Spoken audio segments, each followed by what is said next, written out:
it's not about giving up coffee. At that point, it's about managing your intake. But if it's somebody that even a little bit of caffeine, to your point, it's about that self-acceptance of knowing what that trade-off is and hopefully having the tool set to then mitigate the tinnitus later on. So, what are your thoughts on things like meditation, mindfulness, deep breathing exercises? Are those all just tools within this broader scope of kind of the psychology of tinnitus?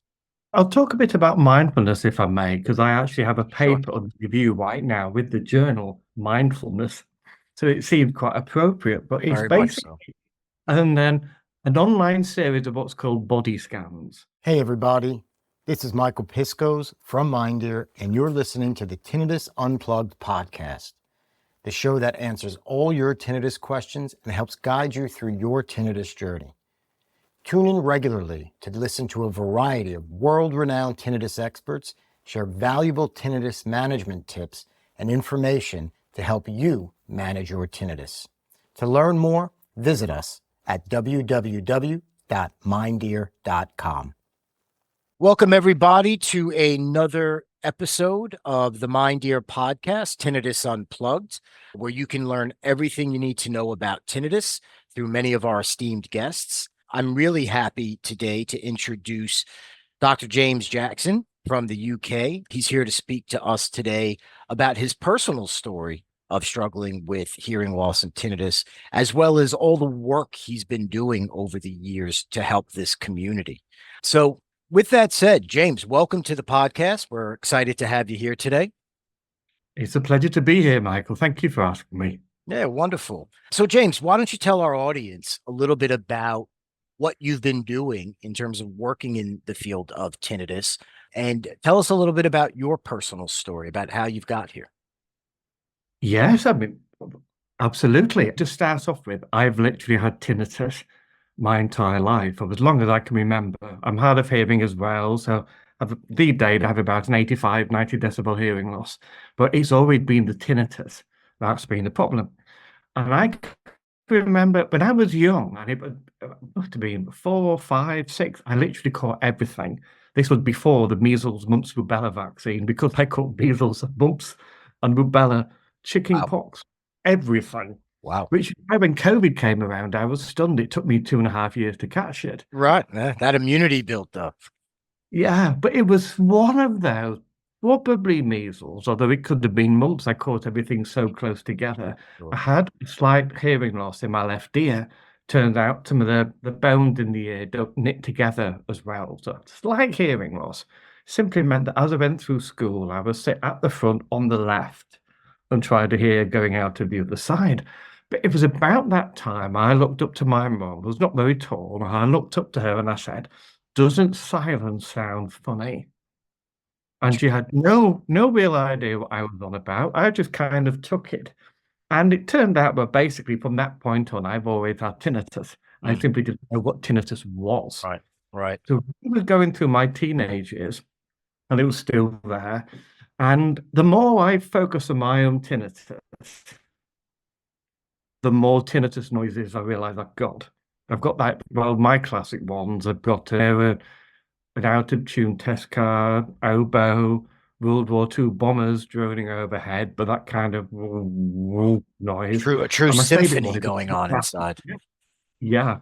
Favourite one being a church bell on the hill in fog. But all mine are quite low, very boingy, rather than anything else. But they've always been there, and the more I listen to them, the more you can pick them out. I used to go to bed at night as a teenager, listening to them, trying to count them. Because I found it was quite hard to do. It was entirely benign, with just that. Yeah. Did that create trouble falling asleep, or did you use it to your advantage? It was almost like counting sheep. Right. To be honest with you, it was very calm because I thought it was absolutely normal. There was nothing to it. Now, I went to university and I think I was starting to have trouble with my hearing. Looking back, it's obvious now, but back then you can feel if you've got a heavy cold or something like that. And I was at university and I was only there for a couple of weeks, and I phoned my parents and I couldn't hear them on the phone. So I went to the campus doctor and she gave me a quick hearing test with this really old device. And she told me to get on the bus at the front of the university and go directly to Edinburgh Royal Infirmary because I was in the middle of a catastrophic bilateral hearing loss. Hearing just crashed. Yeah. So Was that a sudden precipitous loss that happened? It might have been a couple of months. Sure. But to me it seemed Which is like still a short period of time. Yeah. Yeah. And it was steroid medication, oxygen, scans. That was back when because it was so long ago, back when you had to eat a little in order to actually have the scan. And while this was going on, one of the well-meaning daughters, she just turned to me and she just said, miming partly, "Do you have tinnitus?" And I went, "I don't know what that is." So she told me what it was. And at that moment, I realized all the noise that I've had in my head my whole life. You had a label for it now. Yeah. So now it was suddenly an invader. So I woke up the next morning and my tinnitus was absolutely catastrophic. I don't think on any level it had changed, but my view of it had changed. Right.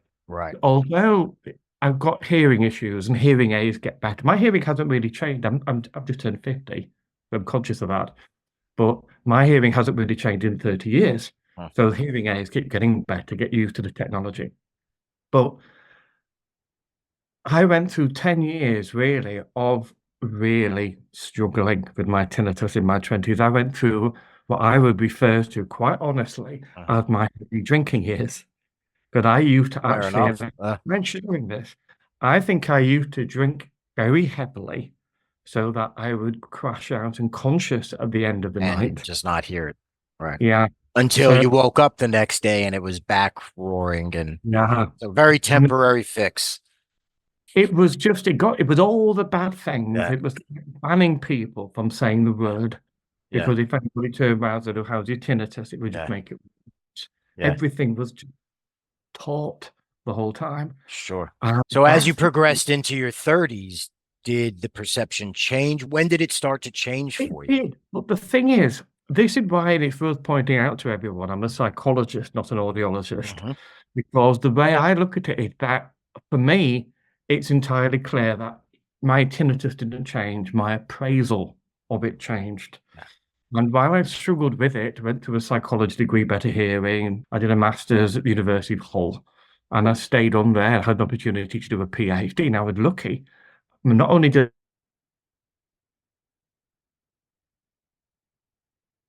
I get a PhD studentship, I could pick my own tinnitus. And I remember my supervisor telling me, "You're not going to find much on this," but we did. And it's more a case of how researching it, talking to more people with it, as my participants, etc., and growing to understand the psychology of it. I made my peace with it. Right. So I came out the other side of that about eight years later, something like that. Sure. And I habituated. So I'm still aware of it now. It's probably quite loud today because I'm talking about it. Of course. I got through the other side. And I think, again, my feelings about it changed again, to which is why I'm very much a believer in the psychology of tinnitus. Absolutely. That's an amazingly wonderful story through the bumps in the road to get where you are today. A couple things I want to ask you a little bit more about. When you were younger and you had mentioned to your mother and you didn't realize that wasn't normal, I think that really points out how isolating tinnitus can be for people because other people can't hear it or experience exactly what you're going through. So and unfortunately, there aren't enough providers providing this service that a lot of people just don't feel there's anyone they can talk to. So they internalize it. I'll let you speak to that in a little bit when we start talking about the psychology of tinnitus. And then the other thing I'm curious is, did your tinnitus prompt you to want to study psychology? I think I always wanted to study psychology. I think when I was really young, for some reason, I really wanted to be an anaesthetist. I have no idea why. I just did. But I found out when I was doing A-level biology, I'm not a big fan of bones for some reason. For that reason, when you live and you learn, right? They have elastic bands instead of ligaments. It just made me feel a bit crazy. So maybe Fair enough. As we transition here, I think something that was very telling of what in your story was how earlier in life when you didn't have a label for it and you used it not necessarily to your advantage, but it just was part of who you were, without necessarily any negative framing around it. It wasn't until you get a formal diagnosis and someone points it out in a negative fashion that kind of twisted that psychology. So that brings us into help our audience understand what you mean by the psychology of tinnitus, because I think most people who struggle with it focus on the acoustic, the sound portion of it, and don't necessarily understand that actually, if you unravel it a little bit more, there's a bit more to this. So tell our audience a little bit about what that means, the psychology of tinnitus. Yeah, I mean, like, certainly one thing I do, my level 6 elective is the biopsychology of stress and illness. I literally spend 9 weeks telling people how everything's horrible, and then one lecture at the end about how to successfully age. It's too late for us. Yeah. But it's one of those things where it's important. So a lot of it is down to threat appraisal, detection of threat. We have literally evolved to pay attention to the new thing, to pay attention to the dangerous thing. I'm sat here talking to you now. I can see like skirting boards and stuff out the window. You know, my phone's on the table. These are not- Distractions. they're not things that are going to attack me. I'm not paying attention to them. So on some level, you don't always get to choose what you're paying attention to. So if you're under stress, and it could be for all manner of different reasons, thinking about your job, phone bill, with somebody outside, any of these things, your brain is actively looking for a threat. And it will focus on that threat. If you fear of spiders and one's cutting across the floor, you're going to focus on that. I even give an example. I had a flatmate years ago. She came down one morning. She looked terrible. Being the smoothie I am, I went, my God, you look terrible. And it turned out there was a spider in her room, and she stayed awake all night because she didn't want to lose sight of what it was. That threat, that danger. Yeah. So you get the kind of hypervigilance thing. Of course. If you're under stress and you have tinnitus, you're going to focus on that tinnitus. And the difference with it is not the audiology idea, it's not signals, it's not pitch. It's when that stuff gets to the brain, what does the brain do with it? I think that the cocktail party phenomena, you might have heard, even in a noisy room, if someone mentioned your name, you snap round because... Pick it out. Your brain's conditioned to respond to that stimulus, which is your name, which is imprinted in your brain, and you've heard it a million times in your life. So you have that. To have something that's unpleasant, so you focus your attention on it, could arguably, what you want to do is either punch it or to run away from it. And most stressors nowadays, you can't do that. So you focus your attention on it. It's not getting any louder, but you're concentrating on it now. And because you're putting all of your finite resources into it, it seems to get louder. And because it's getting louder, it makes you worry about it. So you pay more attention to it. So it gets louder. And you get caught in what we call like a positive feedback loop. Or sometimes known as the vicious cycle in some circles. When people talk about tinnitus spikes, you know, there's usually the idea of, like, my view of it really, that there's something going on that is stressing that person. And if it's possible to figure out what that thing is and deal with it, is it possible to reduce anxiety and to actually take people out of that loop? The problem, you've got different types of things to cope with. Like some stressors, you can sort it and it's gone. But some are kind of ongoing and chronic, you know, such as, I don't know, fearing month after month for your job, financial worries, you know, domestic issues, etc. And you don't always have a lot of control over those, but they're there. And it's just one more thing. They kind of snowball. It's usually a classic idea in psychology as well. You get the sense basically about how it's generally believed that people can cope with one significant life event. So something terrible happens. I mean, I hope it doesn't, touch wood. If it does, people tend to be able to cope. It's not going to be nice, but people will cope. But if you have two at the same time, then the wheels come off. This is really, there was like such an explosion of mental health issues with the coronavirus pandemic, because you've got all your ongoing stresses and you're locked in your house. So it's that sense when you have two things together, it just doesn't really work. So You also find with a lot of people, tinnitus onset, the first 6 months is the worst, most stressful time. Yeah. For some people, it's literally the straw that breaks the camel's back. It's the second thing Yeah. that makes everything intolerable. Yeah. You bring up some really interesting points. And I'm curious on your thoughts that when someone first experiences tinnitus, when they actually hear it, pay Yeah. attention to it, perhaps for the first time, do you find that's often during a stressful time in their life? It can be. There are some studies. Well, it's again, you get into this idea of what's called like a bidirectional relationship. Tinnitus can be stressful, but stress can cause tinnitus or make people more aware of their tinnitus. Again, into your I read something a while ago. It was about 10 years ago now. There was that unfortunately named Japanese nuclear power plant was hit by the tsunami. And it had a big crack in the reactor, and everybody was panicking about would it explode, whatever. And the people living nearby started to develop, there was a massive spike in the number of people who were experiencing post-traumatic stress disorder. But a less known thing is that there was also a spike in the number of people reporting tinnitus. So there's an idea that stress, if it's not necessarily going to cause it, stress will make you look for things. Yeah. And the thing about hearing is that in a very noisy environment, your hearing will desensitize. If you're at a nightclub and if you're in a library, you can hear the pin drop.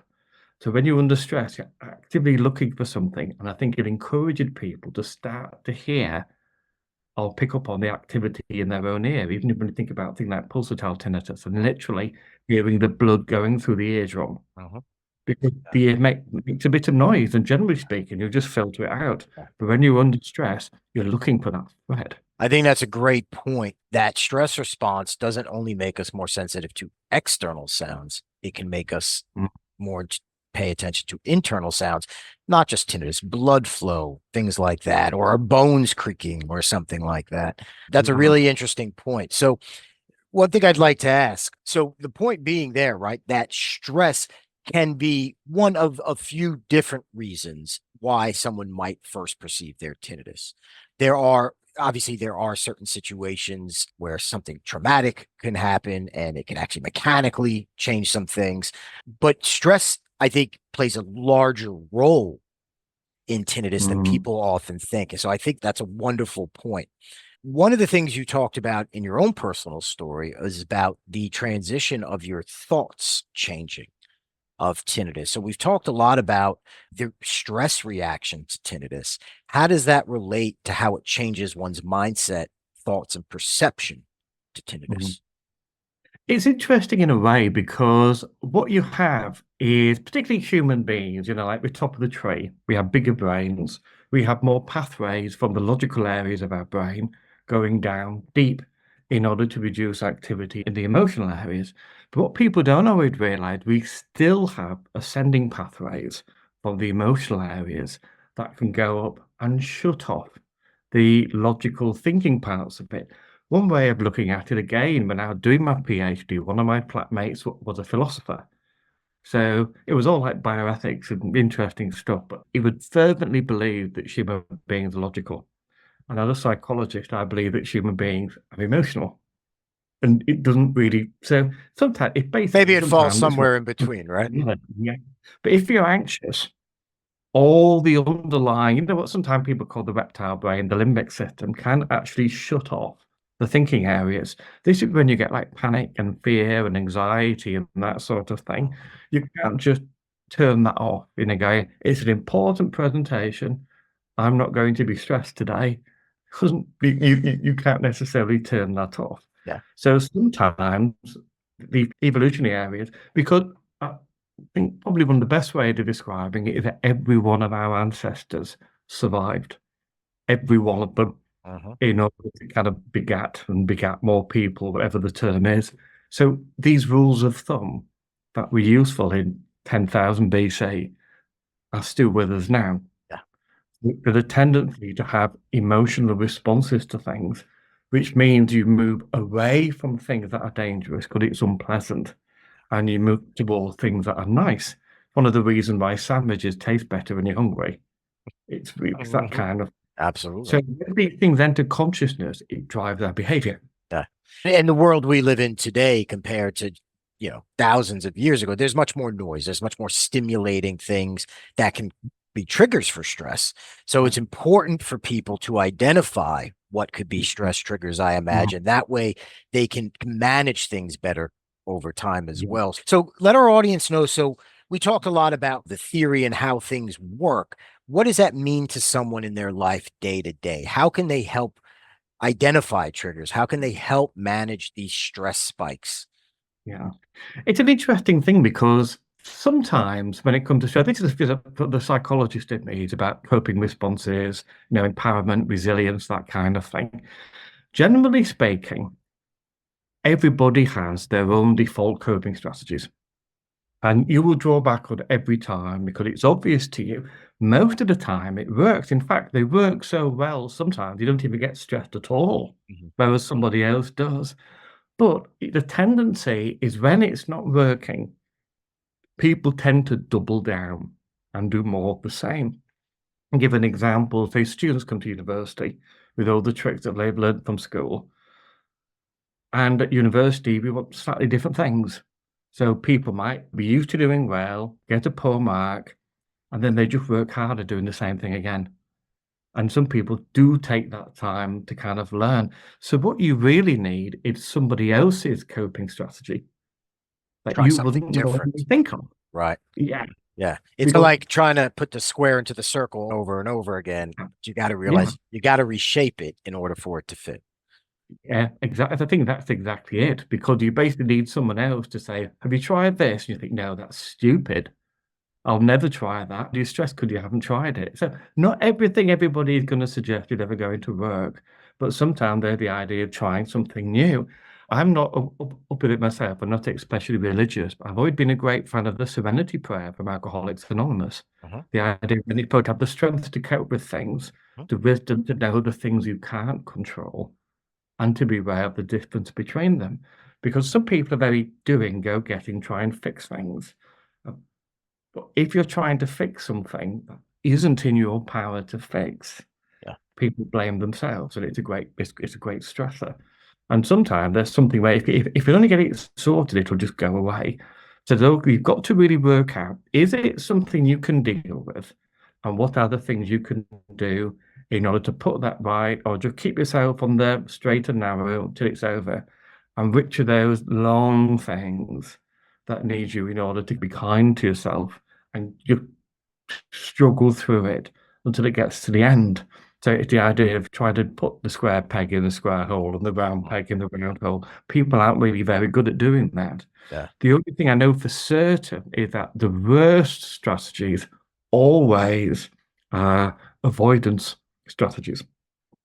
So like I said before, I used to ban people from saying the word tinnitus. You start to develop a very unhealthy relationship. You avoid places. I mean, the other thing, say mentioning about empowerment, this is the classic I really do like. I know I'm British, etc., but I like a really good cup of coffee. And people always talk about coffee, caffeine, tinnitus, etc. Some people avoid it. I will not let my tinnitus stop me from having a cup of coffee.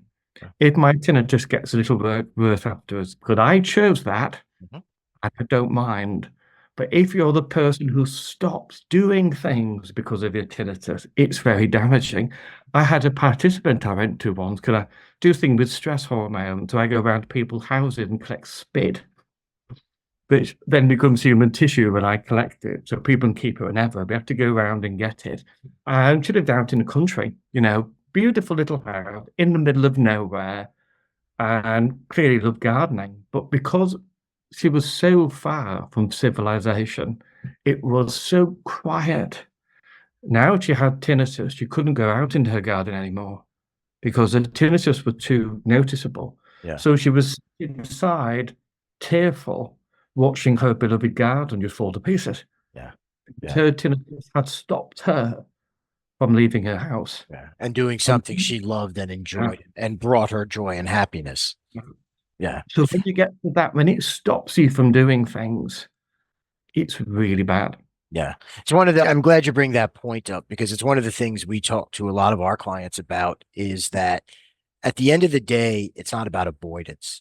If something like caffeine, for example, the cup of coffee, if you Mm. normally drink 3 cups a day and you wean yourself back to a cup just to see if I wean back and it does make a difference, to your point, at that point, it's about managing your intake. But if there's somebody that even a little bit of caffeine, to your point, it's about that self-acceptance of knowing what that trade-off is and hopefully having the tool set to then mitigate the tinnitus later on. So what are your thoughts on things like meditation, mindfulness, deep breathing exercises? Are those all just tools within this broader scope of kind of the psychology of tinnitus? Well, I'll talk a bit about mindfulness, if I may, because I actually have a Sure. paper on review right now with the journal Mindfulness. So it seemed quite appropriate, but it's Very much so. basically and then an online series of what's called body scans. So it's 8 weeks podcasts with the idea being we give people one of these a week. You can't give people all 8 at once because they'll watch them all. Sure. And then after 2 hours of this, they'll go, well, that's not worked. I don't feel any better. But you have to drip feed it for people to use them, the beginner one, the intermediate ones. First to point out, it's not for everyone. But it's one of those ones where you're supposed to literally try to be a little relaxed, be aware of your body, notice things, acknowledge things, and then move on and think about something else. So a more active way of doing it is what got me through the pandemic and the lockdown in the UK was buying a dog just before lockdown. I'd love to have it, and then taking her for a walk every day. Be allowed out. You're pottering around following the dog. There is no purpose. Going to the shops is a chore, but just having a bit of a wander and coming back again without a target can actually be relaxing. Just look at things, and when you're busy observing the world around you, you're not focusing on the tinnitus. So it's another way of thinking. So by doing this, we found basically over an 8-week period, if you do it correctly, it's evidence-based, you can get what's referred to as a clinically significant reduction in tinnitus distress in about a third of the sample. Now, I'm about to launch a study looking at it over a longer period of time, but it basically you have to be very kind of self-selecting because these are people that think mindfulness, I'll give it a go. So there are lots of people who have probably thought, what a load of old rubbish, I'm not doing that. So Right. it's a self-selected example of some Yeah. people doing it, but it can be beneficial. What's interesting to me, because you've been thinking before about threat appraisal, there's a personality trait called neuroticism. So you could be high in neuroticism or low in it. You're never neurotic. That's a bad word. It's not bad, but it's about threat detection. And you do find, for example, people who are higher in neuroticism will report more tinnitus distress. There's a very strong link because you'll be looking for the bad thing. Yeah. You're more likely to be hypochondriac, they're more likely to go to the doctor. But if people become aware of their own bodies and spot an unusual growth and go to see the doctor, they're the people who spot cancer early. Those kind of pros and cons to every personality type. Absolutely. It's a good point. Yeah. Mindfulness is almost the exact opposite of being high in neuroticism. It's about being in the moment, not worrying about what's going to happen a bit later. Which can still yield that good result of catching something early on because you're very in tune with the moment, listening to yourself. Yeah. Very interesting. Yeah. So you find 2 ways of looking at this, which is what I meant quite interesting, because there's some research that suggests people who are higher in neuroticism have the most to gain for mindfulness because it shows people another way of considering the world around them. Sure. But another line of thought is because it's so alien, it's going to be really difficult for them to do. Yeah. You know, one of the things that challenge of getting them to be open to the idea is a big difficulty. So let me ask you, for our viewers, you're someone who, as you've talked to us about struggling with tinnitus all of your life, and you clearly still hear it, as you said while we were talking earlier. So success doesn't mean tinnitus goes away necessarily. Tell our audience a little bit about what success should mean. What's a realistic expectation for success? It's again, I was talking to another, I'm not a participant, I actually gave a talk. I gave lots of talk around the north of England, and I was giving a talk when this lady came up to me at the end and she went, "You have tinnitus." I went, "Yeah." "You've got it right now?" "Yeah." "And you don't mind it?" "No." "I'd hate that." But there is a sense for people actually thinking it's so horrible, they just want it gone. And currently, we don't have the ability to take it away. Right. But there is a lot to do about making it better. I actually just now, I'm back to how I was before I ended up in hospital. I could just listen to them but my noises, even plural, listen to my noises, and they're just there. Yeah. I remember I don't know whether it's because spring's just starting, but my hay fever's starting to kick in. And the other day, I just had about 5 or 6 massive sneezes in a row. And suddenly my tinnitus just got so loud. It was startling me loud. And I was like, my God. I literally Yeah. can't believe it. And I'm just fascinated by it for a while. And then it just slowly faded away over 20 minutes. That was just interesting. No, that's a It was 20 years ago. real life experience. Yeah. Mm. And I think that's great advice, as spring for many of us around the world is just around the corner. So I think that's great advice.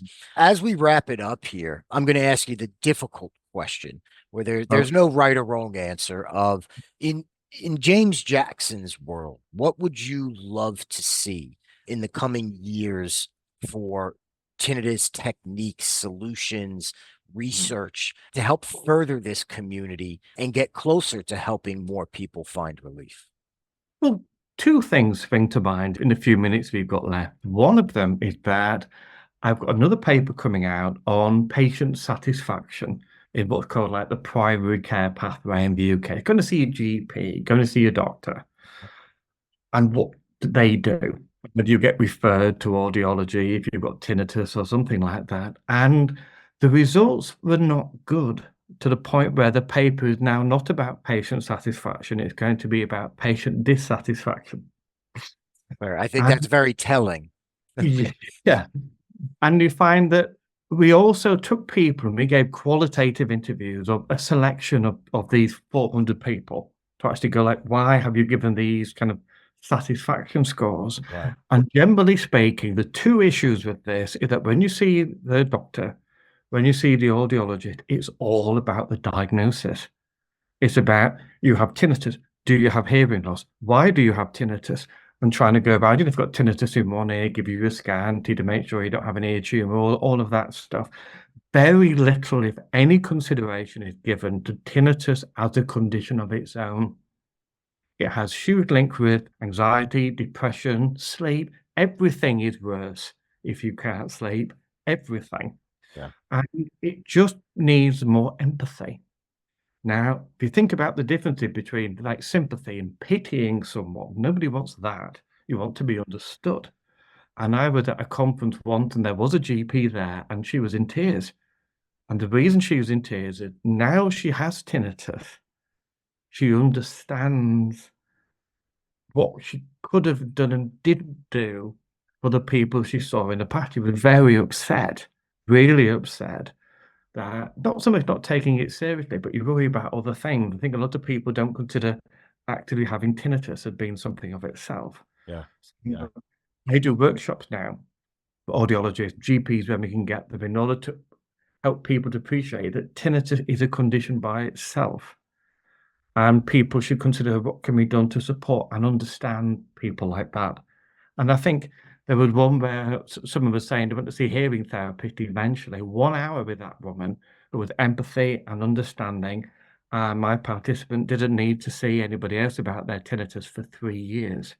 That was a big thing. Yeah. I think these are examples that speak volumes to the need for greater services, and not just greater services in terms of volume, but the quality of the service. To your point, not just ignoring tinnitus as an isolated condition and just grouping it into hearing loss all the time. Because to your point, there are people who still have normal hearing on an audiogram or very mild hearing loss who also struggle with tinnitus, who are not really hearing aid candidates.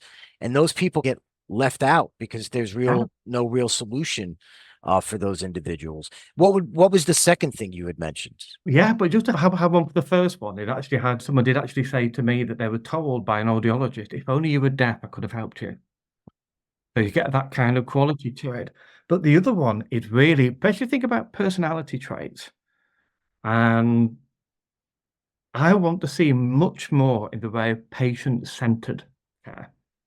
The idea when you know more about that person and there are treatments that are primed but have greatest value for that person, not a one-size-fits-all. So somebody who doesn't quite have the right sort of tinnitus and right personality has to go through 6 or 7 failures before they finally get to the one intervention that would actually be beneficial. But to get people to that treatment faster, to work out which ones are relevant for different types of tinnitus, different individuals, different ages, and I think that's key. Yeah, I think that's a great point about more research also needing to be done to identify subgroups of tinnitus so we can provide that more patient-centered treatment. Right. With that said, James, I want to thank you. This has been wonderful. I hope our audience has learned a lot. We hope to have you back on another podcast of Tinnitus Unplugged. For those of you who want to learn more about your tinnitus, you can take the tinnitus assessment at tinnitus.com, and you can also download the MindEar app. Again, thank you, James. We hope you have a wonderful evening. Take care. Bye.